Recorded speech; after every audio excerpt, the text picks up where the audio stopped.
నమస్తే welcome to our channel. ప్రస్తుతం మనతో శ్రీ లక్ష్మీ గణపతి హవన ట్రస్ట్ దీక్షిత్ సార్ ఉన్నారు. వారితో మాట్లాడదాం. సార్ నమస్తే అండి. నమస్కారం. సార్ ఒక విషయం మాట్లాడాలి సార్. అది నిజంగా ఖండించాల్సిన విషయం అనే చెప్పాలి. ఏంటి అంటే చిలుకూరి బాలాజీ దేవస్థానంలో ప్రధాన అర్చకుల మీద రంగరాజన్ గారి మీద నిజంగా దాడి జరిగింది సార్. అది చూడంగానే చాలా బాధగా అనిపించింది. అంటే ఎలా అంటే రామరాజ్యం అనే సంస్థ నుండి ఒక 20 మంది వ్యక్తులు వచ్చి ఆయన మీద దాడి చేయడం, అలాగే ఆలయ బాధ్యతలు వాళ్ళకు అప్పగించాలి అని వాళ్ళు డిమాండ్ చేయడం. సో ఈయన్ని వాళ్ళ రామరాజ్యం అనే ట్రస్ట్లోకి మారిపోమని వాళ్ళు డిమాండ్ చేయడం జరిగింది సార్. వ్యక్తుల భావాలు లేకపోతే వ్యక్తుల ఆలోచనలు డిఫరెంట్గా ఉండొచ్చు, అది తప్పులేదు. కూర్చుని మాట్లాడడం వరకు ఓకే, కానీ అంటే దాడి చేయడం అనేది అది ఖండించాల్సిన విషయం అని నాకు అనిపించింది. ఇంకొకటి ఏంటి అంటే ఆయన ఎప్పటి నుంచో తెలుసు రంగరాజన్ గారు గొప్పతనం ఏంటి, అసలు ఆయన ఏంటి, ఆయన ఎలా చిలుకూరు బాలాజీ టెంపుల్ని ఎంత డెవలప్ చేశారు అనేది అందరికీ తెలిసిందే. సో అడ్డొచ్చిన వాళ్ళ అబ్బాయి మీద కూడా దాడి చేశారు. సో దీన్ని మీరు ఏ విధంగా ఖండిస్తారు సార్? ఓం శ్రీ మహాగణాధిపతయ నమః, శ్రీ సరస్వత్యై నమః, ఓం నమః శివాయ, ఓం నమో నారాయణాయ.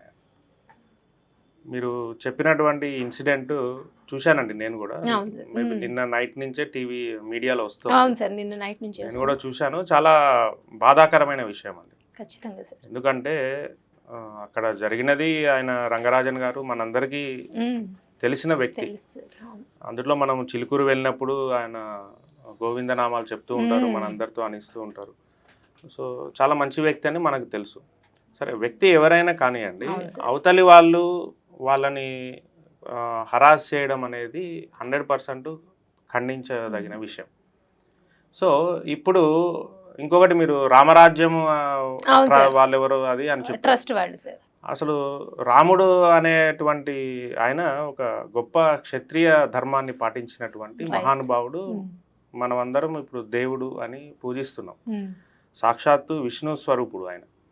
సో క్షత్రియుడు అంటే అసలు అర్థం ఏంటి అంటే అండి, ఎవరైతే బలహీనులు ఉన్నారో వాళ్ళకి ఏదైనా ఆపద వచ్చినప్పుడు ఈయన పోరాటం చేస్తారు. అంటే పోరాటము, యుద్ధం చేసినటువంటి గొప్ప మనది సంస్కృతి, క్షత్రియ సంస్కృతి. అంటే యుద్ధం చేస్తున్నారు అంటే ఏంటండి, ఒక బలహీనుడిని కాపాడడం కోసం యుద్ధం చేస్తున్నారు అంటే యుద్ధంలో ఏమైనా జరగచ్చు, స్వయంగా వీళ్ళ ప్రాణాలు కూడా పోవచ్చు. అంత గొప్పదనం ఉన్నటువంటి క్షత్రియులు వాళ్ళు. సో అలాంటి రామరాజ్యము సాక్షాత్తు శ్రీరాముడి పేరు చెప్పుకొని ఒక సామాన్యమైన వ్యక్తి, ఆయన పూజారి కావచ్చండి, ఎవరైనా కావచ్చు, ఆయన ఇంకా స్పెషల్ క్వాలిటీస్ మనకున్నాయి, అవన్నీ పక్కన పెడితే ఒక నార్మల్ వ్యక్తిని హింసించడం అనేది ఏ రకంగా అయినా, మాటలతో అయినా హింసించడము, లేదు ఇంకో రకంగా ఆయన హింసించడం అనేది, ఇంకోటి వాళ్ళ అబ్బాయి ఎవరో వాళ్ళ అబ్బాయిని కూడా దాడి అనేది మనం చూస్తున్నాం. అది మనం ప్రత్యక్షంగా చూడలేదు, న్యూస్ డిఫరెంట్గా వస్తున్నాయి. గవర్నమెంట్ పోలీస్ డిపార్ట్మెంట్ కూడా దాని మీద యాక్షన్ తీసుకున్నట్టు కూడా న్యూస్ వచ్చిందండి.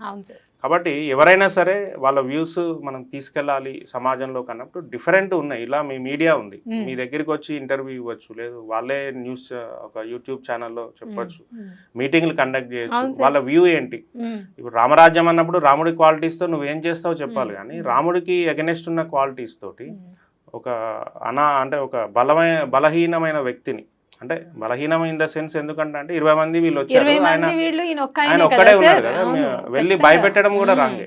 మీరు 20 మంది వెళ్ళి కూర్చొని మేము ఇలా చేద్దాం అనుకుంటున్నాం, మీరు మాతో వస్తారని అడగడం వేరు, భయపెట్టడం అనేది కరెక్ట్ కాదండి. ఇది తప్పకుండా అందరూ ఖండించాలి.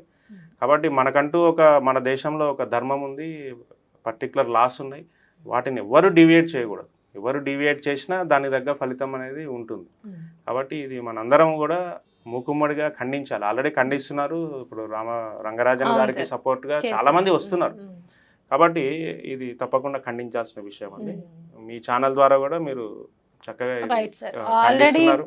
ఎస్, నార్మల్ పీపుల్ ప్రతి ఒక్కరు చిలుకూరు టెంపుల్తో అనుబంధం వాళ్ళందరూ కూడా దీన్ని ముక్తఖండంతో ఖండిస్తున్నారు. ఇది రాంగ్ అండి. అందులో రాముడి పేరు పెట్టుకొని రాముడి ఆదర్శాలకు ఎగనెస్ట్గా వెళ్ళకూడదు. రాముడు ఎవరి మీద యుద్ధం చేశాడండి, అధర్మంగా ఎవరైతే ఉన్నారో వాళ్ళ మీద యుద్ధం చేశారు. అది కూడా డైరెక్ట్ యుద్ధానికి వెళ్ళాడు ఆయన. ఇప్పుడు రావణుడు చేసిన అధర్మం మామూలు కాదు. దానికి కూడా ఆయన ఏం చేశాడండి, హనుమంతుని పంపించాడు, అంగదుని పంపించాడు. ఫస్ట్ రాయబారం, నువ్వు చేసిన తప్పురా బాబు, నువ్వు సెట్ చేసుకో అని ఫస్ట్ యుద్ధం వెళ్ళలే, మాటల డైరెక్ట్ ద్వారానే కదా సార్. మాటల అవును. ద్వారా వెళ్ళిన తర్వాత నెక్స్ట్ స్టెప్ యుద్ధం. అవును. కాబట్టి మరి ఆయన పేరు పెట్టుకున్నప్పుడు ఇవన్నీ పాటించాలి. మీకు ఎగనెస్ట్ ఏమైనా కనిపించినప్పుడు మీరు వెళ్ళి మాట్లాడి ఇవన్నీ చేస్తే బాగుండేది.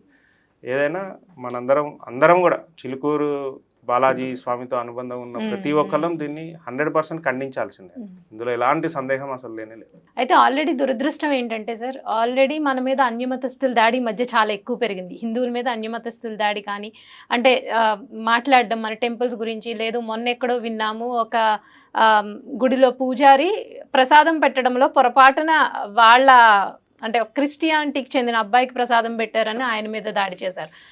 ఇటువంటి సమయంలో అసలే ఇలా ఉన్న ఈ సిచ్యుయేషన్స్ మళ్ళీ మనం అంటే ఇప్పుడు రామరాజ్యం అని పేరు పెట్టుకున్న వాళ్ళు కూడా హిందువులే కదా, మళ్ళీ మనలో మనం కొట్టుకోవడం అనేది అసలు దీన్ని సమర్థించదగ్గ విషయం కాదు అనిపిస్తుంది సార్. దీని మీద మీరు ఏమంటారు? అంతే అండి, తప్పకుండా ఎవరైనా సరే ఎదుటి వ్యక్తిని బాధించడము అనేది 100% రాంగ్. ఇంకొకటి, హిందూ మతం గొప్పదనం తెలుసుకోవాలి, లేదు హిందూ మతాన్ని విమర్శించాలి. మీరు హిందూ మతాన్ని అనుసరిస్తున్నారు, ఓకే గుడ్. లేదు హిందూ మతాన్ని విమర్శిస్తాం అన్న వాళ్ళకు కూడా మన హిందూ మతం లిటరేచర్ ఉందండి, ఫస్ట్ అది చదవండి.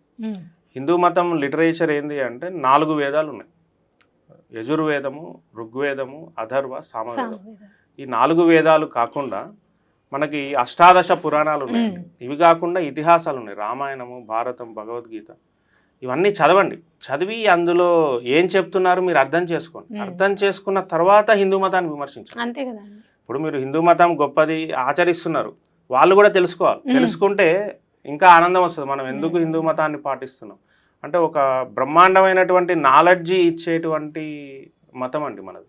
ఎందుకంటే వేదాలు అనేవి సాక్షాత్తు పరమాత్మ మనకి ఇచ్చినటువంటివి అంటాం. ఎందుకంటే వేదాలు ఎవరు చేతితో రాసింది కాదు. ఇప్పుడు భారతం ఎవరు రాశారు అంటే వ్యాస మహర్షి అని చెప్తాం, రామాయణం వాల్మీకి అని చెప్తాం. అవి కూడా గ్రంథాలు. అవి మనకి అప్పటి ఉన్న పరిస్థితులు ప్లస్ ఆ కాలంలో ఉండేటువంటి యోగులు, మహాపురుషులు, వాళ్ళు సాక్షాత్తు దైవాంశ సంభూతులని వాళ్ళు మనకు తెలియపరిచారు. ఇప్పుడు వాళ్ళని మనం దైవాలుగా పూజిస్తున్నాం. అలాంటిది వేదాలు అనేది ఎవరు రాశారు అనేది ఎవరికి తెలియదు. ఎందుకంటే రాముడి కాలం నుంచే వేదాలు ఉన్నాయి. ఆయన కూడా వేదం ఎలా చెప్తే అలా పాటించాడు. అందుకే ఆయనని రామో విగ్రహవాన్ ధర్మ అంటే వేద ధర్మాన్ని అంత చక్కగా పాటించినటువంటి వ్యక్తి. కాబట్టి అసలు వేదం ఏం చెప్పింది మీరు తెలుసుకోండి. ఎవరైనా సరే, ఇప్పుడు వేరే మతం వాళ్ళు ఎవరన్నా మన హిందూ మతాన్ని విమర్శించాలి అనుకుంటే మీరు ఫస్ట్ వేదాలు చదవండి, తర్వాత అష్టాదశ పురాణాలు చదవండి. అవన్నీ మాకెక్కడ దొరుకుతాయంటే అన్నీ అవైలబుల్ ఉన్నాయండి. ఇప్పుడు అష్టాదశ పురాణాలన్నీ టీటీడీ వాళ్ళు బుక్స్ ప్రింట్ చేశారు. అవి అన్ని చోట్ల అవైలబుల్ ఉన్నాయి. వేదాలు అన్ని చోట్ల అవైలబుల్ ఉన్నాయి. మీరు గూగుల్కి వెళ్ళి ఋగ్వేదం అని కొట్టండి, మీకు వస్తుంది. కాకపోతే అందులో దురదృష్టం ఏంటంటే అండి, ఆ మీనింగ్ రాసే వాళ్ళు కొన్ని చోట్ల హిందూ మతానికి ఎగనెస్ట్ మీనింగ్స్ రాశారు. వాడు రాసింది కరెక్ట్ మీనింగా రాంగ్ మీనింగా తెలుసుకోవాలని ఫస్ట్ సబ్జెక్ట్ రిఫర్ చేయి, ఆ లాంగ్వేజ్ నేర్చుకో. ఆ సంస్కృత వేదమంత్రంలో ఉన్న ఛందస్సు ఏంటి, ఆ గ్రామర్ ఏంటి, విభక్తులు ఏంటి, ఏ సందులు యూజ్ చేశారు, అవన్నీ నువ్వు నేర్చుకొని తర్వాత అక్కడ ఉన్న అర్థము కరెక్ట్గా ఉందా లేదా తెలుసుకున్న తర్వాత నువ్వు విమర్శ చేయి. అప్పుడు మీకు సమాధానం చెప్పడానికి గొప్ప పండితులు రెడీగా ఉన్నారు. అసలు ఇవే తెలియకుండా మీరు హిందూ మతం అది ఇది అని అంటే ఇప్పుడు ఎవరు సమాధానం చెప్పరు, అది కరెక్ట్ కూడా కదా. కాబట్టి మీరు అన్నట్టు ఇంత గొప్ప ధర్మాన్ని అనవసరంగా విమర్శించడం అనేది 100% రాంగ్. ఏం తెలియకుండా విమర్శిస్తున్నారు, అది బాధ. మీరు అన్ని తెలుసుకొని చర్చ పెట్టండి. ఇగో ఈ ఋగ్వేదంలో ఇది ప్రాబ్లం, ఈ యజుర్వేదంలో ఇది ప్రాబ్లం, ఇదిగోండి ఇందులో ఇది ప్రాబ్లం అని మీరు చర్చ పెట్టండి. బ్రహ్మాండమైనటువంటి పండితులు మన దగ్గర రెడీగా ఉన్నారు, గొప్ప గొప్ప వేద పండితులు. వాళ్ళతోటి పెట్టండి, ఏమైనా ఛానల్స్ తీసుకోండి, అందులో గొప్ప వాళ్ళు ఎవరు, ఇందులో గొప్ప వాళ్ళు ఎవరు, కూర్చోబెట్టండి, మాట్లాడండి. అప్పుడు కదా ఒక ఐడియా తెచ్చుకోండి. ఎన్ని రోజులు ఇట్లా మీది ఎక్కువ మాది ఎక్కువ కాదు, ఒక ప్లాట్ఫామ్ అరేంజ్ చేసుకోండి. 100% మన మతము ఎంత గొప్పదో చెప్పడానికి ఇంత లిటరేచర్ ఉందండి. ఆ లిటరేచర్ బుక్స్ అన్ని మీరు సేకరించి ఒక్కొక్కటి పేరిస్తే మీకు ఒక 6 feet 10 feet 12 feet దాటిపోతుంది. అంత లిటరేచర్ చదవండి. చదివి అర్థం చేసుకున్న తర్వాత మీరు మాట్లాడండి. అది చదివి అర్థం చేసుకున్న తర్వాత ఇంకా మాట్లాడడానికి ఏముండదండి హిందూ మతం ఎగనిస్ట్. ఎందుకంటే అందులో కొద్దో గొప్ప నేను చదివి ఫీల్ అయ్యాను కాబట్టి నేను చెప్తున్నాను. కాబట్టి అంత అద్భుతమైనటువంటి లిటరేచర్, మొత్తము సమస్త సృష్టి ఎలా ఏర్పడింది, రేపు ఫ్యూచర్లో ఏం జరుగుతుంది అనేది కూడా మనకి ఇప్పుడు గొప్ప గొప్ప సైంటిస్టులు. ఎందుకంటే ఒక చిన్న ఎగ్జాంపుల్, చంద్రుడి మీద వాటర్ ఉంది అని మన వేదాల్లో ఎప్పుడో చెప్పాము. కానీ అది చదవలేదు చాలామంది. మనకు వేదాలు అట్లా దూరంగా ప్లాన్గా దూరం చేయబడ్డవి. అది మళ్ళీ డిఫరెంట్ సబ్జెక్ట్. ఓకే. అది ఆల్రెడీ ఈ మధ్య మనకు పండితులు వాళ్ళు చెప్తూనే ఉన్నారు. మనం ఈవెన్ మంత్రపుష్పంలో గుళ్ళో చదివే పూజల మంత్రాల్లో కూడా అర్థం ఉంటుంది, వేదాల్లో వాటర్ ఉంది అని. కానీ అది మనకు తెలియట్లేదు. ఇప్పుడు నాసా వాళ్ళు రిఫర్ చేసి మన వాళ్ళు కూడా ఇస్రో వాళ్ళు కూడా రాకెట్ రీసెంట్గా వెళ్ళినప్పుడు వాళ్ళు అదే స్టేట్మెంట్ ఇచ్చారు, అందరూ అదే స్టేట్మెంట్ ఇచ్చారు. కాబట్టి మన ధర్మం మనకు తెలుసుకొని దాన్ని ఉపయోగించుకోండి. అందులో ఏం నాలెడ్జ్ చెప్పారు దాన్ని కరెక్ట్ వేలో ఉపయోగించుకుంటే ది బెస్ట్ అని. అంతేగాని ఏం తెలియకుండా ఏదో రాజకీయ లబ్ధి కోసం లేదంటే ఇంకేదో పేరు తెచ్చుకోవాలి, ఫేమస్ కావాలని చెప్పి అనవసరంగా హిందూ మతం మీద ఎవరు కూడా కామెంట్ చేయకూడదు. కరెక్ట్ సార్, మీరు చెప్పినట్టు ఇప్పుడు ఇస్రో సైంటిస్ట్లే ఒక రాకెట్ని ప్రయోగించిన తర్వాత తిరుపతి వెంకటేశ్వర స్వామి దర్శనానికి వెళ్తారు. ఎందుకంటే ఆ గ్రేట్నెస్ ఏంటి, ఆయనలో ఏముంది అనేది వాళ్ళకి తెలుసు కాబట్టి. అందుకే వాళ్ళు ఎవరు ఖండించారు సార్. మీరు అన్నట్టు సబ్జెక్ట్ తెలిసిన వాళ్ళు ఖండించరు. ఇప్పుడు సపోజ్ మీరు నాకు ఒక పదార్థం పెట్టారు, చూసి అది తీపో చేదో వగరో అది టేస్ట్ చూస్తే కదా నాకు తెలుస్తుంది. చూసి నేను ఎలా చెప్పేస్తాను ఇది వగరు ఇది చీపి లేకపోతే ఇందులో ఏం లేదు అని చెప్పేది. ఇప్పుడు అలాగే జరుగుతుంది సార్. ఈ చర్చలన్నీ ఏంటంటే వాళ్ళు తెలుసుకోరు, వచ్చి ఏదో మీడియా ముందుకు రాగానే ఖండించేయాలి, మాట్లాడేయాలి. సో ఈ ఇష్యూ కూడా అంతే సార్. ఎందుకంటే చర్చలు అనేవి కూర్చుని మాట్లాడుకోవాలి, కానీ మనుషుల మీద దాడి అనేది నిజంగా అది గొప్ప గొప్ప సైంటిస్టులు గొప్ప గొప్ప డాక్టర్స్ సైతం మనకంటే ఏదో గొప్ప శక్తి నేచర్ లో ఉంది అని బిలీవ్ చేస్తున్నారు సార్. అవును సార్, ఆ శక్తి గురించే మన ధర్మం చెప్పింది. మన ధర్మం చెప్పేది ఏ ఒక్క వ్యక్తి గురించో కాదండి, ఈ ప్రకృతిలో ఉన్న శక్తులను మనం ధర్మం డిఫైన్ చేసింది. అది గొప్పదనం. దాన్ని గొప్ప వాళ్ళందరూ అంగీకరిస్తున్నారు. మీరు ఈవెన్ ఫారెన్ డాక్టర్స్ని అడగండి, లేదు వేరే కంట్రీస్లో ఉన్న గొప్ప సైంటిస్ట్ని అడగండి, మాకు తెలియంది సంథింగ్ ఇస్ దేర్ అనే చెప్తారు, కానీ నాకు అన్ని తెలుసు అని ఎవరు చెప్తారు. కాబట్టి అవన్నీ మన